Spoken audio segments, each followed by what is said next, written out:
HR, a lot of HR will come down to our gut and our ability to spot red flags and to eliminate people because of red flags.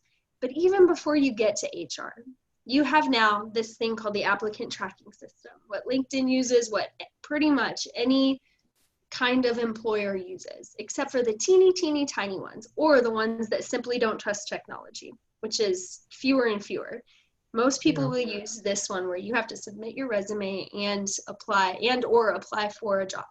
So that is where all of the challenge has come into the situation. I don't know about you, but I remember back in the day, I used to have to walk my resume in, fax my resume in, sometimes mail my resume in, right?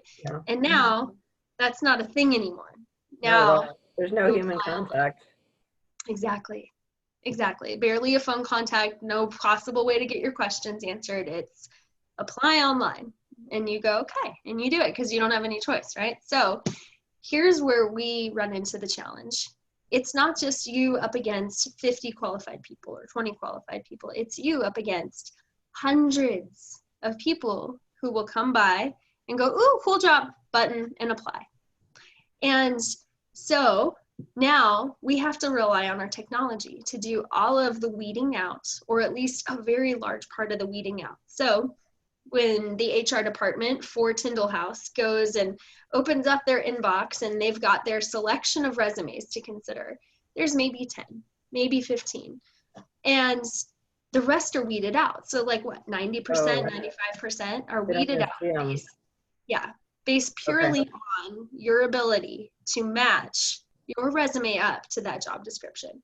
And so if most other candidates or some other candidates have not necessarily done that, and neither have you, then it doesn't even matter how qualified you would be.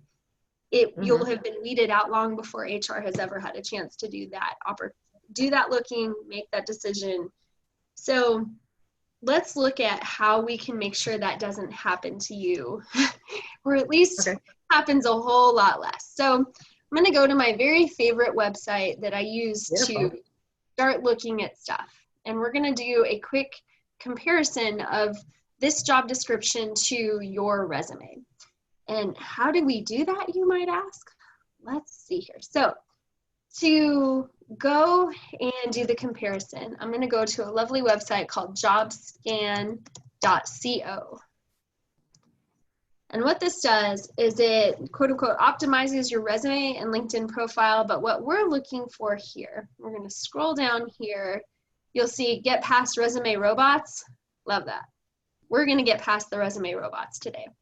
So what it's going to want us to do is to paste your resume and next to pasting our job description. So to go here to your job description that you've sent me, it says, so we've got all this fun stuff here about,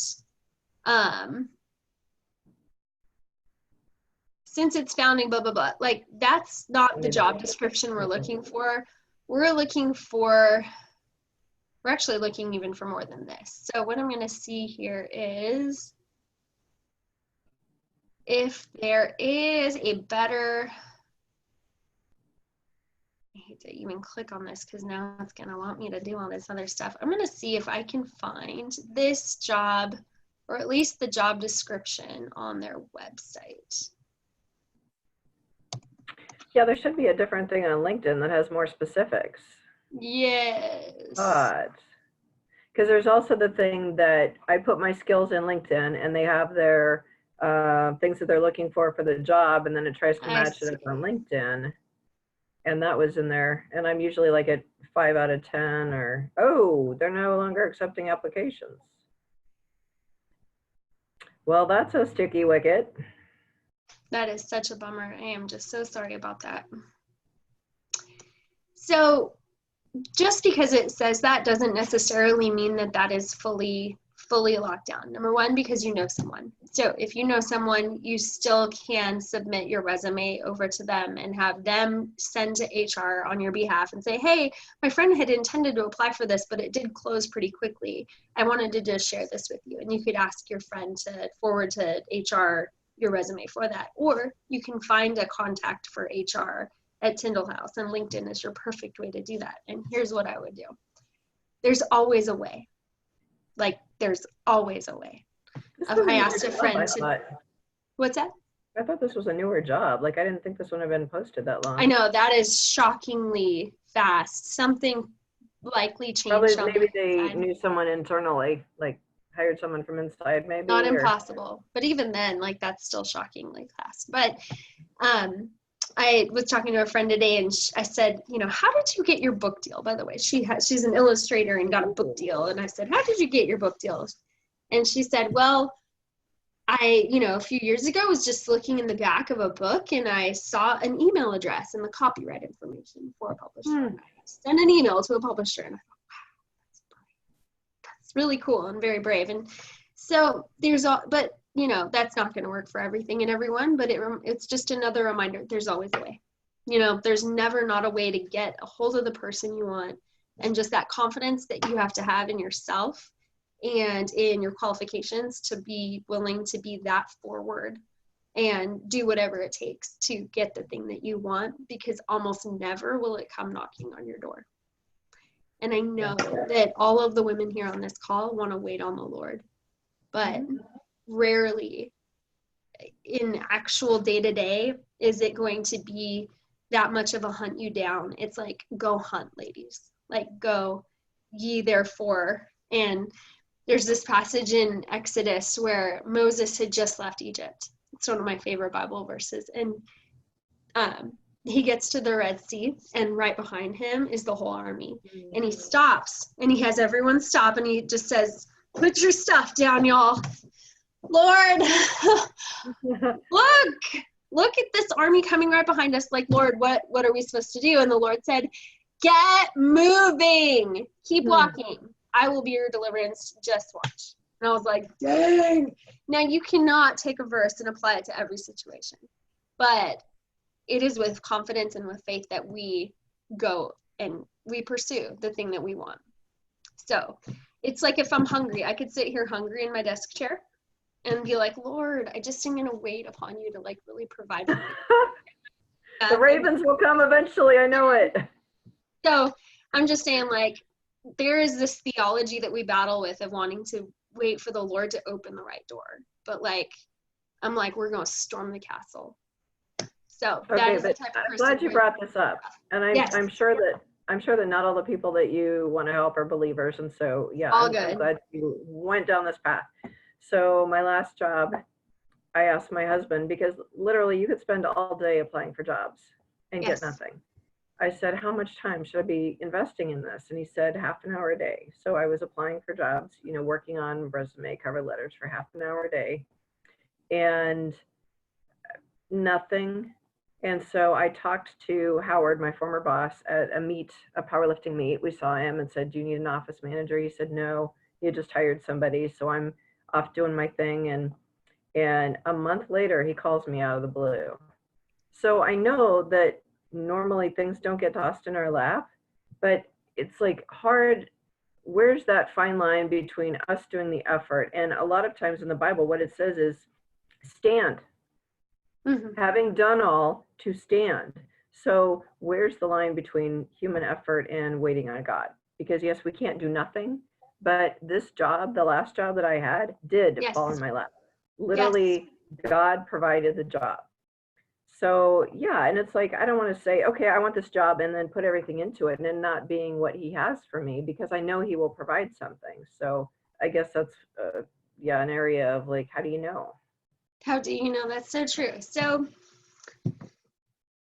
I like the idea of what your husband recommended about putting some boundaries around it. Not too much, not too little, but just a goal, right? And so there are some different things that I will say as a practical fashion to do every day, little bit every day, and not getting tired of it. And I might offer some different things along those lines too, of like, yes, 30 minutes a day of looking for the right job and applying for it. And then maybe another 30 minutes a day of building your network. And maybe another 10 minutes or 15 minutes a day, or whatever combination you feel like is going to sit right with you based on your family and the things that people need from us. It's a very real thing. So I would say along those lines, though, one of the coolest things that I get to do on LinkedIn. Here, let me go to LinkedIn back here for a second. So there's a lot that we're going to talk through on LinkedIn. LinkedIn is very fun for me now because I see it for the different thing that it is.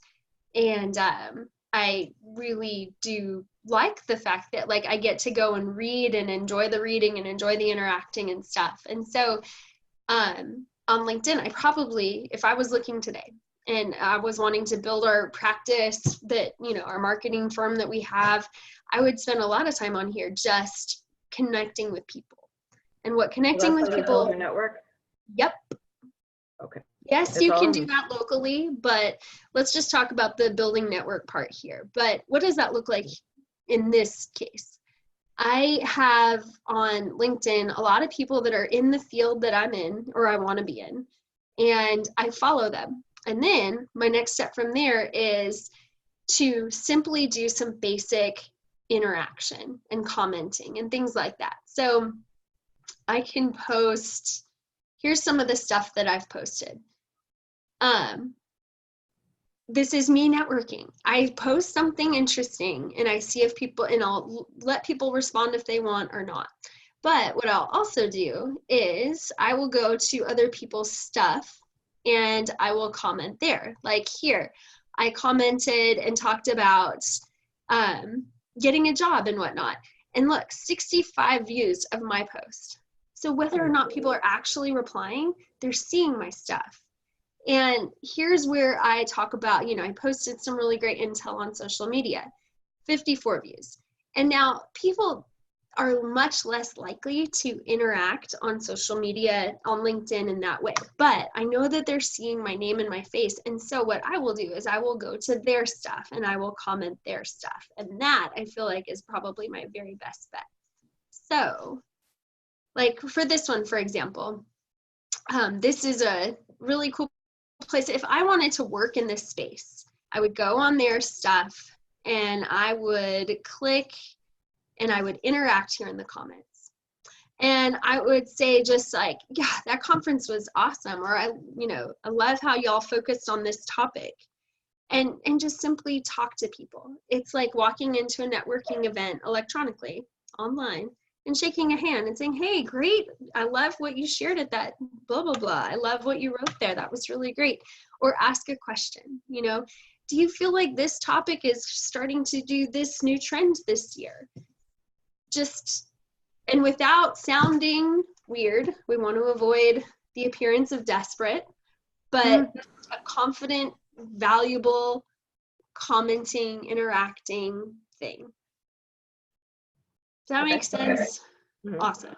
Just like we do on any other social media platform. I'm on Facebook a lot. Like I'm not, if I were younger, I might be an Instagram person. I'm not, I'm older. I'm happy with my Facebook. So just like I would go on Facebook and I would say, hey friend, blah, blah, blah. Just same thing, you know, maybe a little more buttoned up, but that was it.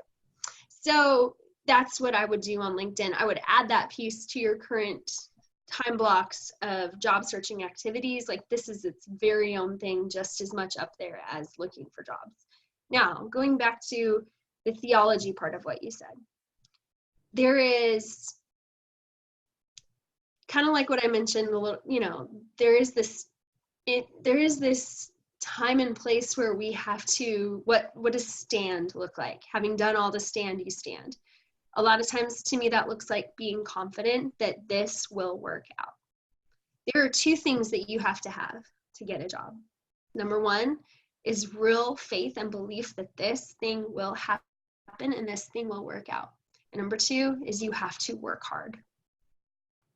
Like both have to be there, every time you sit down and do this. And you cannot at all leave space for doubt or freaking out right now.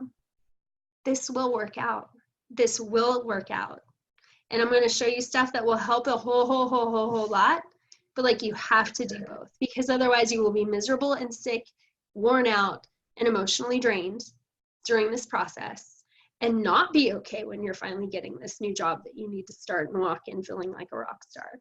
Because the doubt will be so debilitating eventually that you will question everything.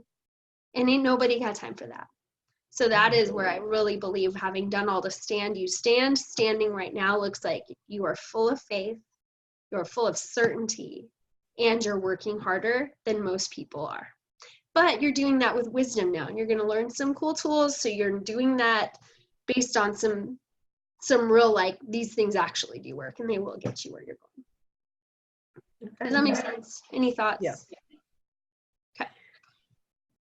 Then what we will do now is go back to, so here even, there is enough here that we could probably drop that into our Happy Job Scan tool.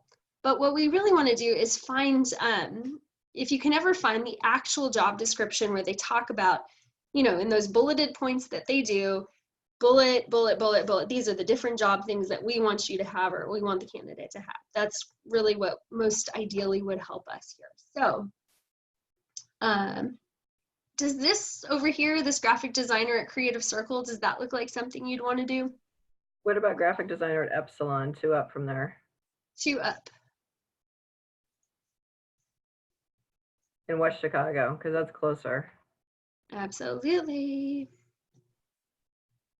So you see how this bullet symbol here, Yeah.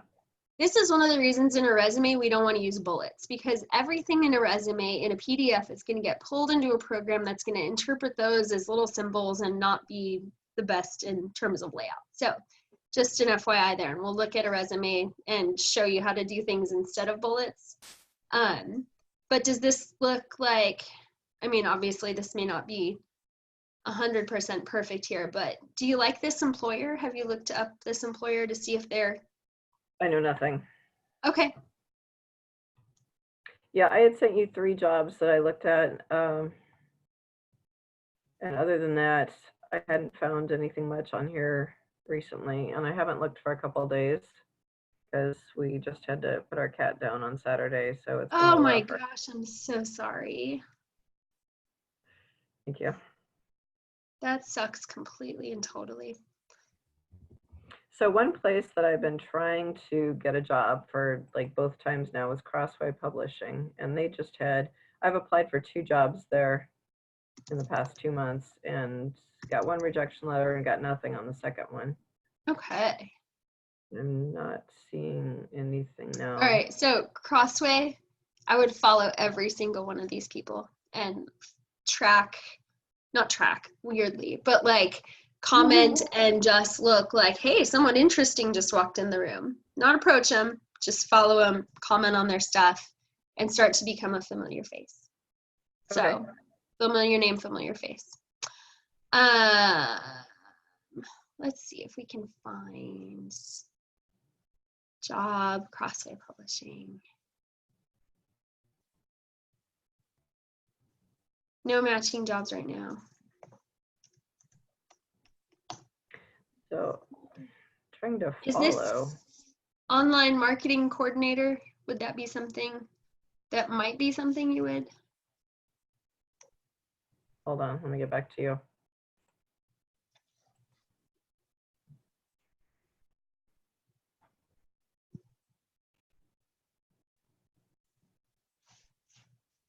While you do that, I'm going to take a peek here and see if I can find in my email any other one that you had sent that is still open.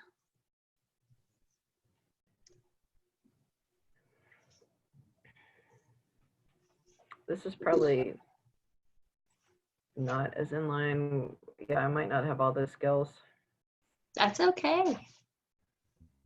What we're going to do is talk about what this would be a good opportunity to look at something that maybe was not your best fit, but you wanted to do anyway. Is it the Tyndall House production artist? That's the one I think we had already looked at. Yeah, that was from a while ago. That was the one that was closed.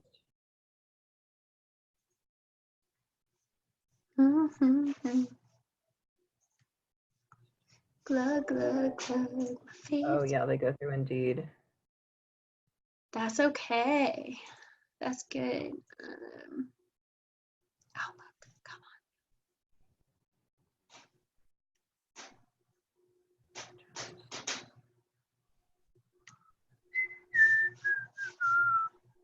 It's hard because there's a zillion things in Chicago, but I would prefer to not have to go to Chicago. Is Chicago just like really big city and you're a little bit further out? Yeah, it would require either driving a horrible, horrible, horrible commute or taking the train every day. It's like an hour train ride each way. So Ay, I got better ways to ay, spend my time than commuting. I'm in sister. So trying Okay, to stay close to home. did you just email me something or no?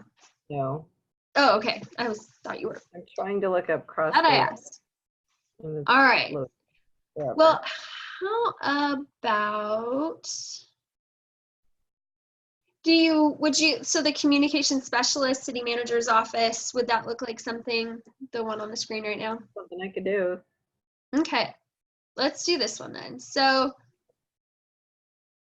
let's see if we can find anything else from this job description. What we want to do is at most, you're applying for one job a day because you want that whole time to be spent just getting in the head of this job, this person who posted this job, this department, this place, this, just really taking the time to be so intentional because you get one chance.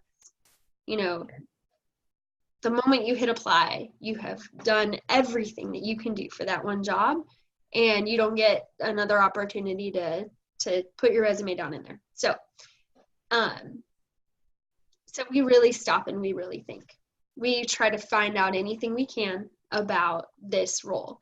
So if I'm going to the city manager, so if they're saying communication specialist in the city manager's office, a lot of information can be found online about the city manager's office, right? So let's look up here and see. So this is for Naperville. Okay, so Naperville. So I'm going to just take a few minutes and just dig around and see what I can figure out. I want it to look like I am the perfect fit for this role. So then not only will I get through that tracking system and be put on the HR person's desk, and ideally for future, you're applying for jobs within 3 days, because even by day 1, those people are already applying. And by the time they have 15, why on earth would they need 25 or 30 or next week's? Like, they need to fill this problem and fix this problem of not having someone in this role ASAP, usually. And so if they get 15, surely they will find what they're looking for, So, and even if they don't, by the time they go to the second batch, you want to just be first as much as you can, as much as it's within your power. So by the time they get that, they're like, done. I got everything I need right here. The Lord hath given unto me the person that I needed. I'm done. They could be any religion and they're glorifying the Lord in that moment because you have fixed the problem they need. You have shown that you care so much about the city manager's office that Doug himself is calling you going, Charlie, Charlie, I got problems. Please come and fix my problems, Charlie. Because you have taken the time to be so intentional, right? You are not applying for the same job with the same resume, and I'm sure y'all are getting the feel of that, of just how every word matters. And either you are better than everyone else, and you've shown that by the resume that you submit, or you're not, because someone will do this work that I'm describing. And you want it to be you, for the ones that you care about. So here we go, Mr. Doug. So Doug, professional chief administrator for all city operations and appointed by the city council, responsible for executing policies established by the city council. Yes, okay. So what I would probably look up next is go, okay, who else is in his office? Because surely Doug is supported by other people in his office, right? It's not just you, very likely. And all right, so it's in the communication department of the city manager's office, right? So they're telling you right here what they need to see from you in your resume. They are giving it to you. And what I mean by that is, as best as you can, you want them to see that, again, you're the perfect candidate, because look, you have worked in a fast-paced, deadline-driven environment developing and executing something. Like, for real, word for word. And here's why.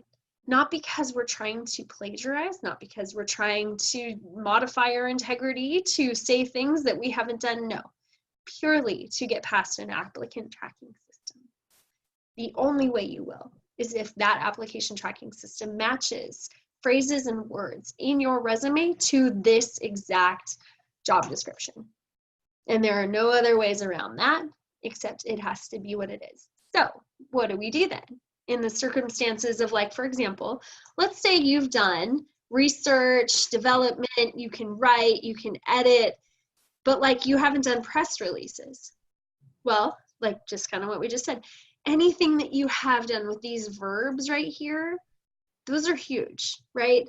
Any of like these adjectives, fast-paced and deadline-driven, how do we use these? So let's look now at your resume here. So this objective, this is a perfect place for you to put things that you have not necessarily done, but you want to do. So if you haven't done key things in these different job areas, that is where you would be able to start discussing that. So let's look for, so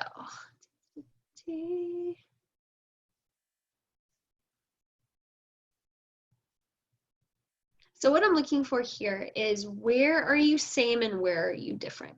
When you are different, we want to minimize, and where you're the same, we want to highlight and promote. So I'm going to do a split between here and here. So communication specialist. So one of the things I will offer is, if you have a role with an exact title here,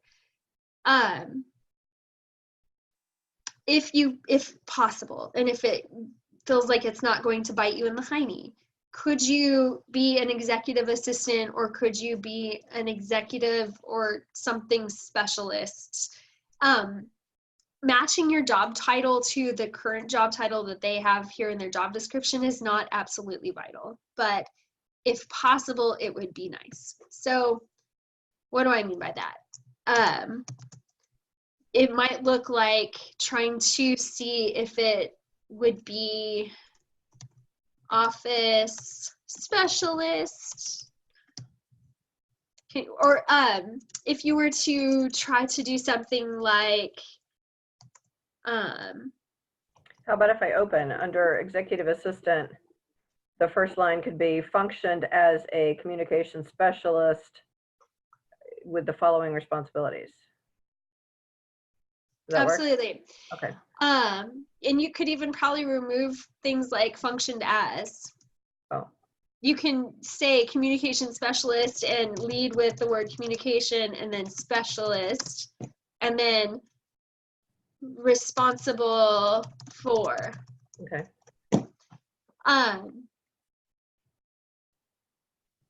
So filing to me is not high level, right? No. So in your first couple of lines, I will definitely say that it is helpful to do the most advanced things all the way down to the least advanced things. Okay. We're going to get you out of paragraph form, and we're going to go to, I wish we could bullet, just because my brain likes bullets and it makes sense to me, but it doesn't filter well into a lot of the different programs we use, right? So what can you do instead? Like if you're able to do this, and then I would do something along those lines. It gives our eyes some categories here and just brings that in. And so, I mean, is it the end of the world if we add bullets here? No, not at all. Make sure that they are exactly, to the right margins, and, whatever this ruler thing here is called, everything measures consistently and appropriately. So let's look at here and just take a moment before we even take it back to the job description and see, what do we want to put at the top? What is going to be the most enticing to the city manager and or communication department to make them go, ooh? sexy. Like those things are really cool, man. So I would probably remove this whole thing here because I want you to try to aim for like 7 bullet points, and that's it. If you can't say it within 7 bullet points, it won't help to have 3 more. You know, like they just need to know, bottom line, what cool things have you done, and will it make sense to have you here doing those same cool things that you know how to do in this new place and time. So for example, anyone who works in an office is going to answer phones and effectively convey information.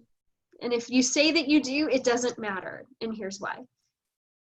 If you say, I accurately convey information, that is a very subjective judgment call that you are making on your abilities based on something that is data-based, data-specific, measurable. You know what I mean? Like you weren't fired, obviously. You were there for some time. And so no one threw you out because you were inaccurately doing things.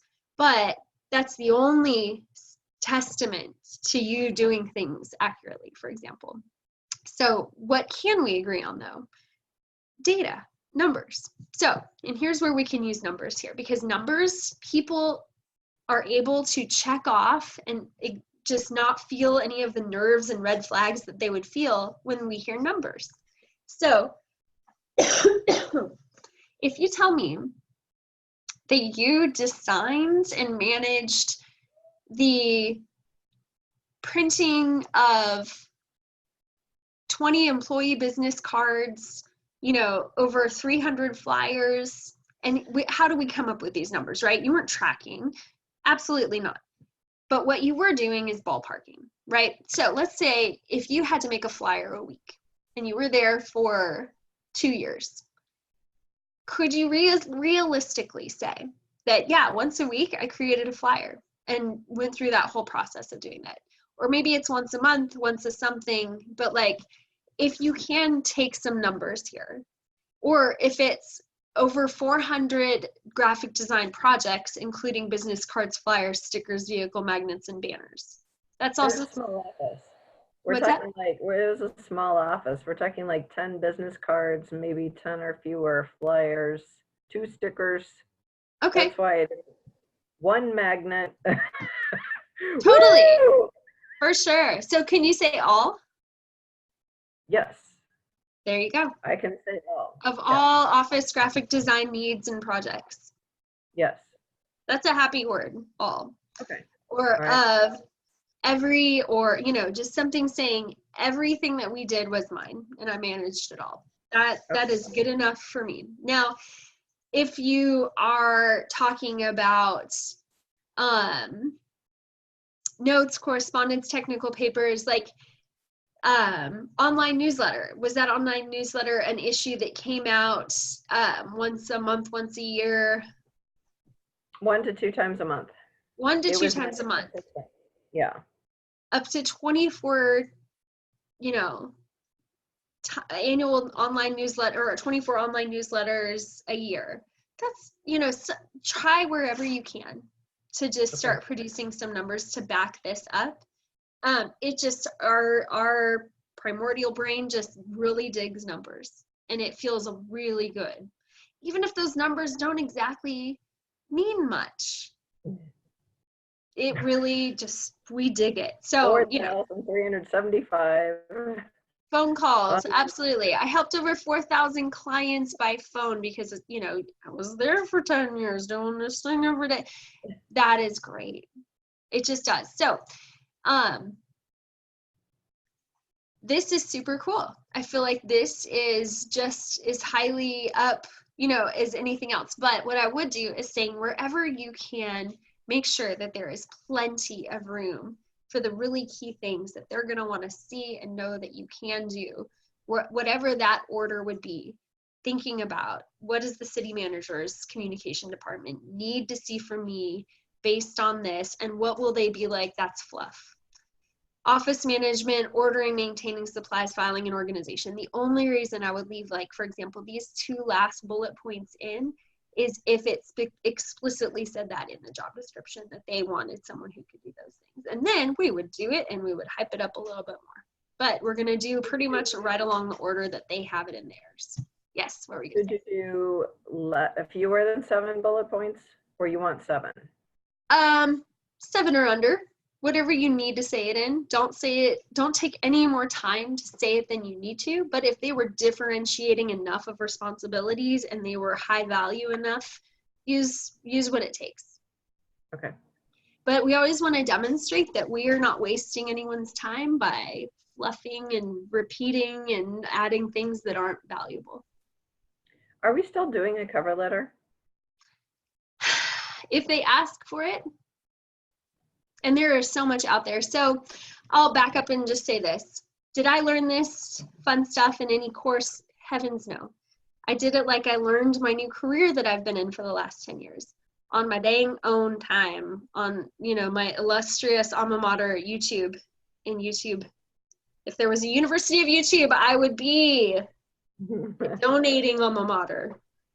Thrilled and grateful for the education I have received unto the YouTube. So it is the only training I have. Now, that said, there is not a single question here that you have or will have or could come up with that someone has not done a great YouTube video on. Or there's something on Google, like, great resume template for a communication specialist.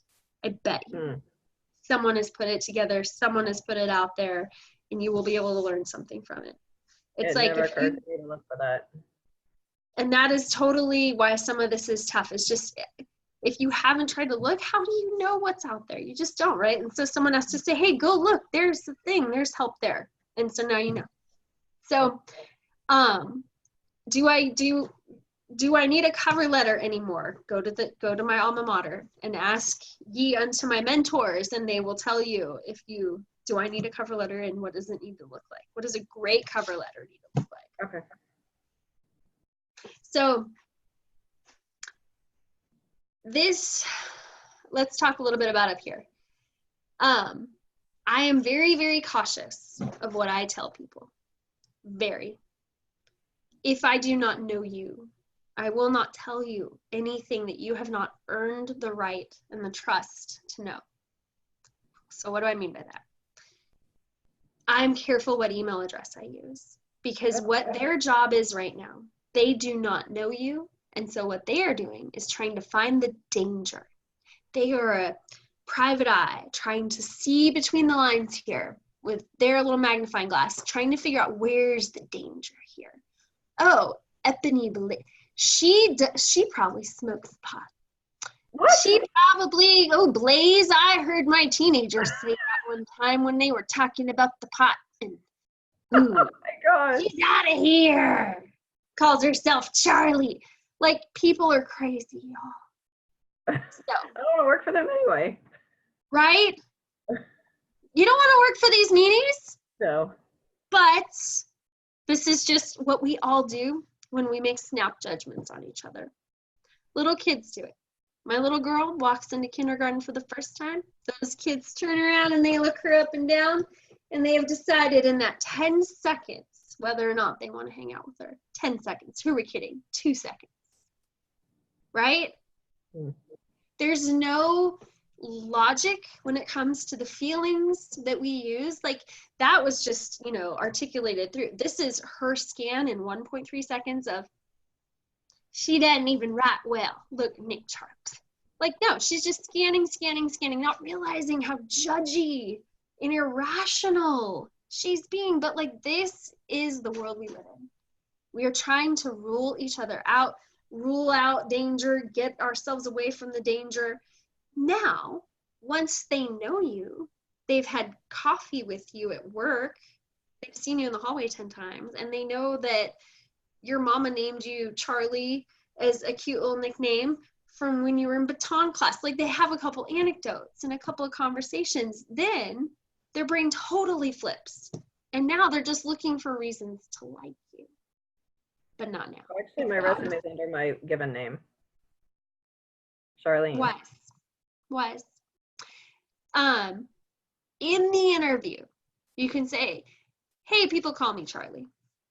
Or you can say that now, but I tell you, just think of the worst possible assumptions that you can make about yourself and know that that's what the HR department is doing. So you don't want to make a different email address? I would make a different email address, charlene.stevens27@gmail.com. You know, some random number that doesn't look like a birth year. 111, right? Like no dissonance at all. No, because the first hint of it, they are outie. And that's what our brains are supposed to do. You know, like we're supposed to be able to walk by someone in the hallway and go, that guy's not supposed to be here. That's danger. Like he could be kidnapping a kid. Like we live in a crazy world, y'all. So that's what we're looking at right now. No red flags, no nothing like that. I might look at this and go, she doesn't know how to make a hyperlink. I don't need her at my tech job. Crazy, illogical. You could be doing this just because hyperlinks don't work and try to be helpful, and yet people might. It's a risk that we take in every possible way to do all of this stuff. A home number and a cell number. I might look at that and go, she's old. She's old. She got a home phone. She old. And because, again, all the reasons. Like, again, y'all, I'm trying to be so mean right now and try to tell you like it is so you don't have any what ifs on this because every resume matters, you know? So I would take off home phone number. I love how you've got your address here. I think that looks great. I would change your email address and I might do like something like LinkedIn. And then worst case, even if this hyperlink doesn't work for this thing here, the likelihood that they're going to take and type in your LinkedIn, you know, like your full LinkedIn thing here, they would probably just do a search on you, you know, but like this looks cool. For like, it's like they want the best bang for their buck they can get. So if you know how to do a hyperlink there, they're gonna be like, cool, man. That's something I don't have to do anymore yet. So this right here, your objective. Let's talk about this real quick. So there are differences between men and women. Men will go on places like, or on TV shows like Shark Tank, and you know what they do? This product will save your life.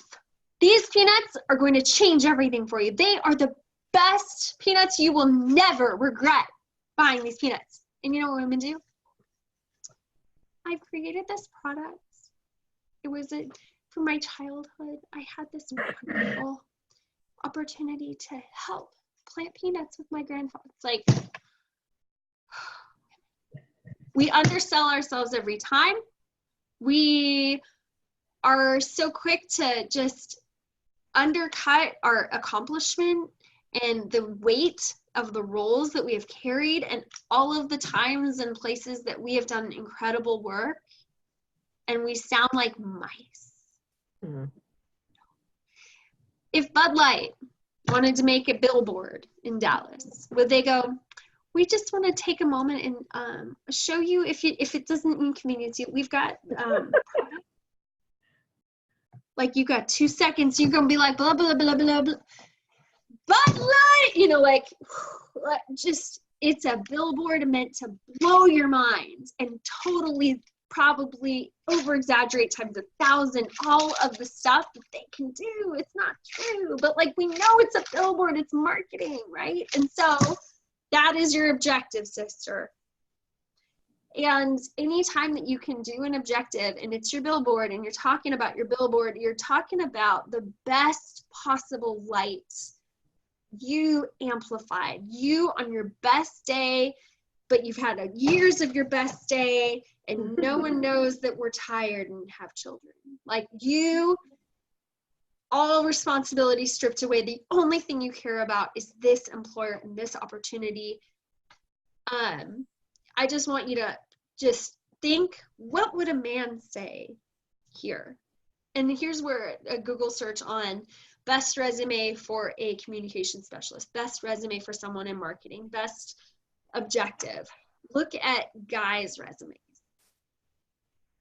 So if you're up against a guy and he's like, I've solved problems for 50 clients for 10 of the best PR firms in all of Chicago. Is it true? That's totally objective, but it sounds really good.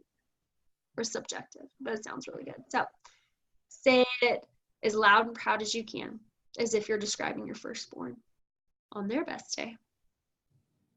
So, I've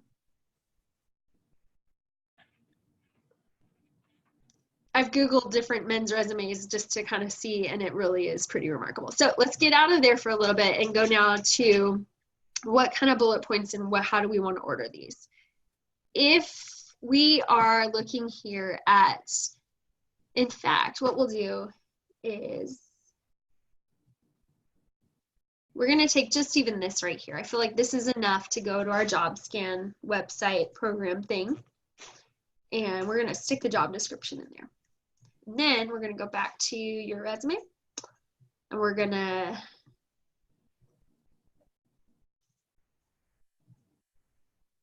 I'm going to leave out, now we'll pull your objective into, we're going to leave out just the information here at the top, but we're going to get everything that is words used for here. We're going to paste our resume there. We're going to click scan. And now, not exactly promising yet. And here's why you get locked out of things. Because this program doesn't make logical sense, right? This is a computer trying to scan your resume against this job description. And this is the best it can do at extrapolating your qualifications and skills as compared to what the HR people put in that job description and resume, right? So I'm going to get out. You can take the tour on here when you go to this website and it'll walk you around, but we're going to go here to a couple of very key things. It'll walk you through, high value skills, and we're going to go down and look at this, but here's some just fun stuff you can look at. Now, I have not signed up for this program. It is a service. You can get it if you want to, but I also will just go to an incognito web page and use it fresh every time. So let's look at some of the best cool things that this program offers us. It's going to give you how many times the job description mentioned these words, and then are they in your resume? So you've talked about design. Have you talked about content? No. Are they the same thing? Like, you need the content. You can't make a design without content. Like, obviously you can do content, but was it in there? So we need to put that in there, right? We need to put in research. We need to mention social media if we possibly can. Content management, editorial calendar. These are their predicted, suggested ones that they would like to see you have in there to be successful. Can you deal with focus? Yeah, you can put it. Yeah, you could do that.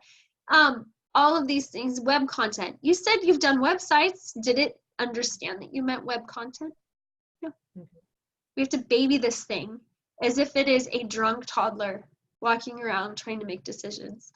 Like, here, drunk toddler, let me, like. It's always out for you. Soft skills. Can you do these things? Absolutely, you can do these things. Do you need to say them clearly? Yes, you do.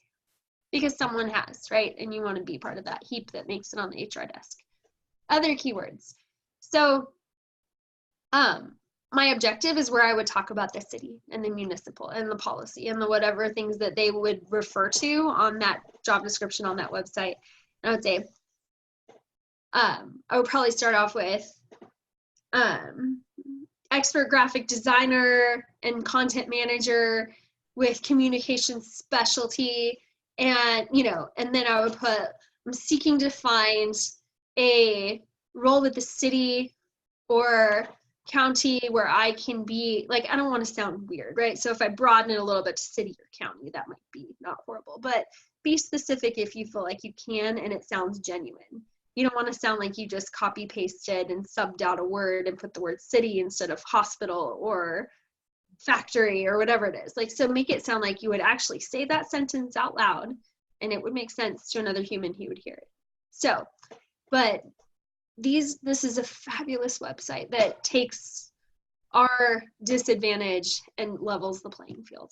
So you're going to want to see, sometimes though, if you are adding in things like it's going to deduct points here for like your job company name and website address isn't there, so you can add that in your big copy paste. It doesn't like the word objective, so you can use quote unquote brief summary or summary, so some of these, the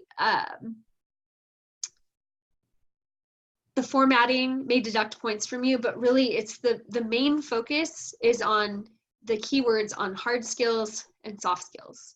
These keywords are where you want to have every single one checked off if you can help it. And so whether in your summary area, whether in your experience area, but I will beg you, be as creative with your experience area as you can.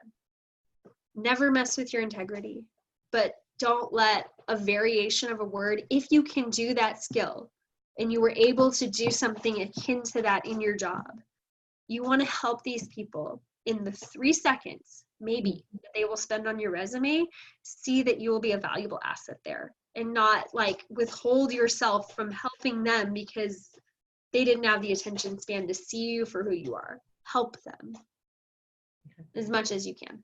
Like pretend you're communicating to a woman at a red light with 2 crying children in the back seat. She's got just that red light on her phone.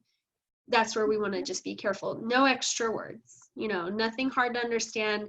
Sentence makes sense when you say it out loud, and everything is probably exactly where it should be.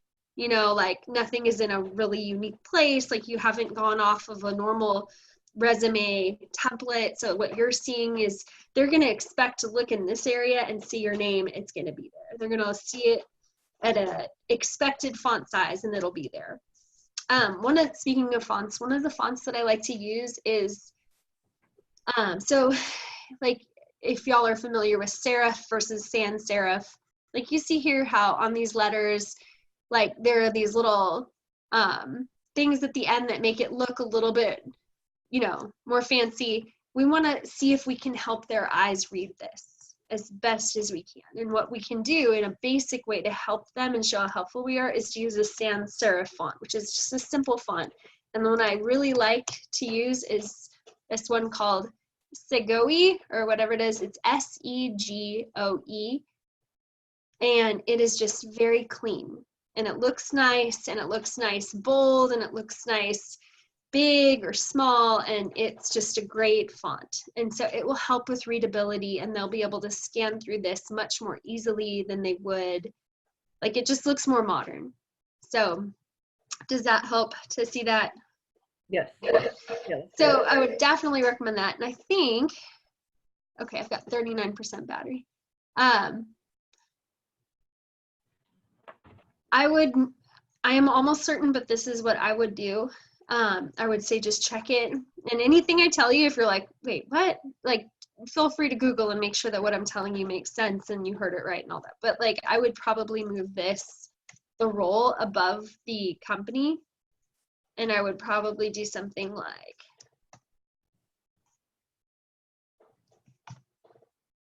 this. I would get rid of numbers and things of that nature. Like that looks like you're trying too hard if you stick actual days, Seriously? And so, what's that? Wait, what? So like if I have October 15th versus October 2019. Gotcha. If I got rid of those things, like already I'm like, bam, like that looks like what a guy would do. So, and also what you could do, so if we don't want to have the bullets, but we want to offer some organization, so you could do after 3 points. So what this would do is it keeps this line a little bit more with this line, but adds a little space in between. So then I can scan it really easily and it all looks coherent in our tracking system. So in line spacing, that would be, if you click on your little spacey option and go to line spacing, you can do just the after part or just the before part. And you could do like 3-point font and then single. And if you do it for everything, like that's going to be too much. But if you do it just for the body text of it, it'll be just fine. I want to see y'all get these onto 2 pages. 2 pages will help make sure that it's spaced fine. Nothing's too big, nothing's too small, and it's not going to give them anything they don't need, right? We can talk ourselves into a hole. What's that? I think it was 2 pages before we made changes. I'm pretty sure. And I don't think I had it on 3. What we could do, yeah, I mean, because I pulled this out of paragraph, but if it was 2 pages, it will be definitely fabulous having 2 pages even in this new format here. Okay. So remember, all of this, you know, again, is your billboard, right? So Miller Lite is not responsible for processing incoming beer ingredients into beer. Like, you know, led the world of processing data, man, you know, like as grandiose as you can make it sound, because you're still doing the same job, but a guy would walk up and be like, I changed the world with that data. And you'd be like, I managed the data. So just helping them see you're just as good, right? So familiarity, that word does nothing for me. You know, like just try to feel like if there is anywhere as, you know, huh? Expertise. Yes, girl, because Okay. I know you're underselling yourself. I know. Like, unless you say expert, like, you don't even need to almost bring it up. Like, if you're not sure that you're comfortable with something, like, if you can do better than people in the 5-mile radius around your house, probably like some of the best work as 5 miles around you, you can say expert, and it actually means something. You know what I'm saying? That's one of the problems I had, because on a lot of the LinkedIn jobs, when you go to apply to them, they have this like skills thing, and you have to tell your level, you know, beginner, intermediate, advanced, expert. And I never put expert, maybe like one thing I put expert, because I don't know if you call it undervaluing or just being honest. There's always somebody who can do something better than you. 5-mile radius, sister. What? 5-mile radius. Okay. Would you consider the rest of the people around you, they would look at you and go, dang, she an expert in that? Probably. Like, because like they have no clue. Then if you have a year of comfort in a program, then that is pretty much expert level, unless you are trying to enter a field where you're like genuinely not sure if you can do the work, like for real. But if you, I'll even say it this way, could you become an expert within a month of hard work, of really diving into the tutorial, diving into learning and understanding that thing? If the answer is yes, within a month, you could know that inside and out and teach it with like you and YouTube University at home at night with a couple hours, then expert you are. And know that no matter what they throw at you, you will go home and you will learn it, because that's the type of person you are, full of faith and the hardest worker, you know? You know what I mean? Trying to help them not understand where I am today, but where I could be within a, you know, a very short window. Yeah, okay.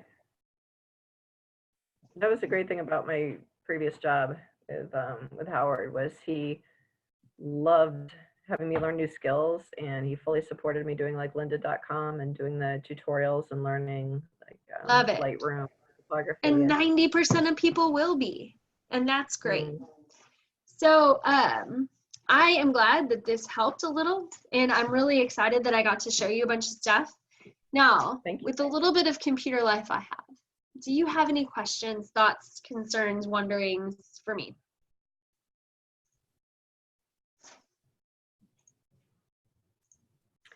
I think you answered a lot of my questions. Good. I guess what I'm thinking right now is this is a lot of work, and most of the jobs that I'm finding on LinkedIn, I don't care that much about to do that much work. So if I don't care enough about the job to do that much work, then maybe I don't want that job, but I got to have a job. So, you know, it's like, I don't know. You're probably burned out from some of this. And that is perfectly understandable because this is exhausting on a good day. And that is why I am militant. Like tonight, I'm going to go and I'm going to do my very best to encourage the people sitting in that room, because that is what they need the most. They need this information, but they've had it for a while. They keep coming back because I'm really excited to be there, and I make them feel like there's hope, because very little in their life is happy anymore once you start job searching. Everything starts to dim. It's hard to be a wife, a husband, a daughter, a friend, and anything when you are job searching, because the fear and the anxiety and the exhaustion around this process is so significant and severe. So it's almost as bad, I think, as having cancer. You don't know what's going to fix you. You don't know where to really turn. You are like, God, I cannot even believe I am in this right now. And especially if financially you weren't exactly ready for it. I'm not ready to lose my job. You know, like very few of us are. And very few of us know how to be okay with the level of adrenaline and cortisols that are flowing through your system when you are trying to figure out what you're going to do next. It's like our ancestors would probably liken it to, like, there is constantly a Tyrannosaurus Rex trying to eat you. Like, it is that level of just, oh my God, what am I going to do? Christmas is coming. Holy crap. Like, you're barely trying to pay your water bill, right? And now it's Christmas. So, like, just saying, this ain't easy. And just feel validated that, like, if you are tired and, like, this is a lot to ask, that it is completely understandable. So that is, again, why we just are like, no fear, no doubt, no worrying, not even like rational at this point. Like, you are at the level of high school cheerleader for the football team, excited that I'm going to get a job. It is going to be so amazing. Wait and see. It's going to be great. I can't even hear the voices of doubt in my head when I'm that excited.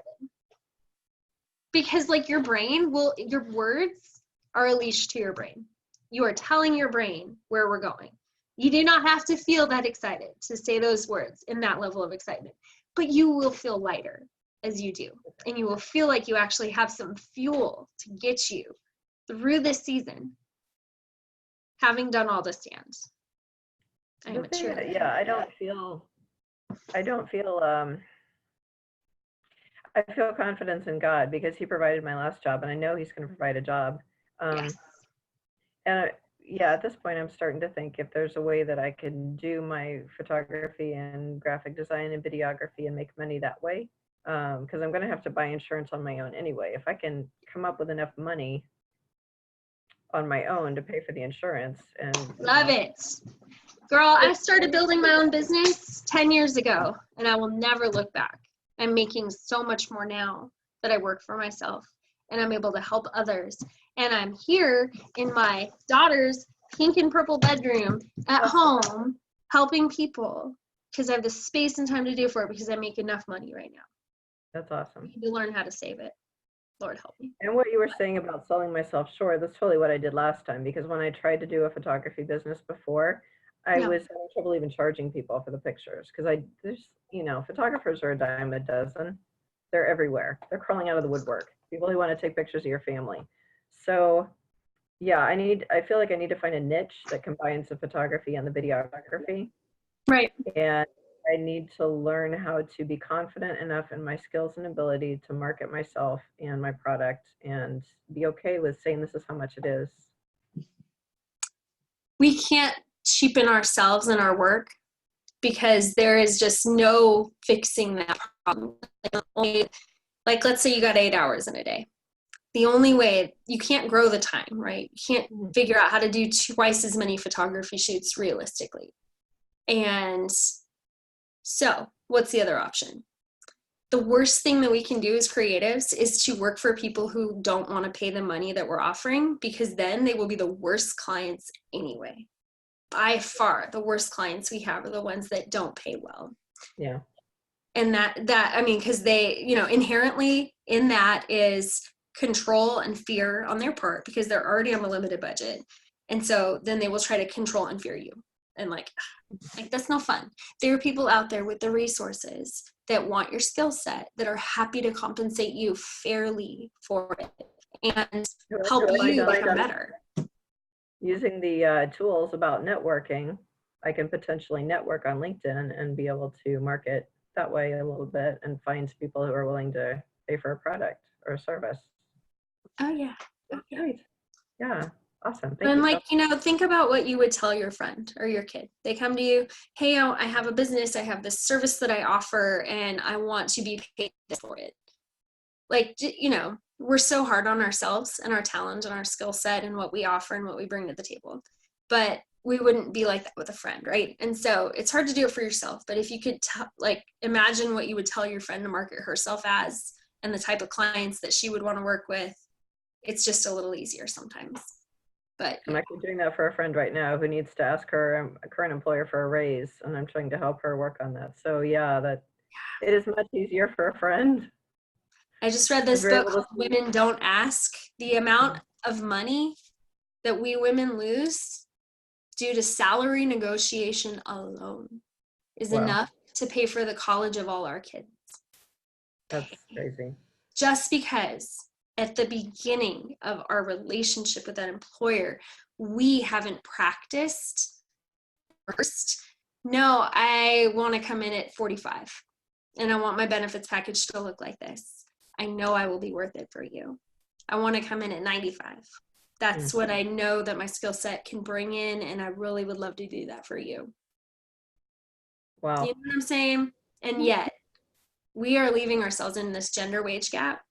Like, the data is shocking. Just because salary negotiation. So anyway, I love that you're going to help her with that. Help her practice saying it out loud. And think, what would a guy say? A guy would never be like, yes, I know what I'm worth. Yeah. Give it to me. Got nothing to lose. So thank y'all so much for taking the time to come and sit down with me. Obviously, this is something I'm really passionate in and would love to help you find a job that you want to apply for, start the work on your resume, send it over to me before you hit apply, and I will look and I will get back to you same day with information and feedback before you hit apply. But if I can help you, let me, okay? Thank you so much. Really appreciate your time. It's huge. Super welcome. We really appreciate it. And thank you, Charlie. Yeah, thanks for letting us fly. Hey, have a good one. Thank you. You too. Appreciate y'all. Bye.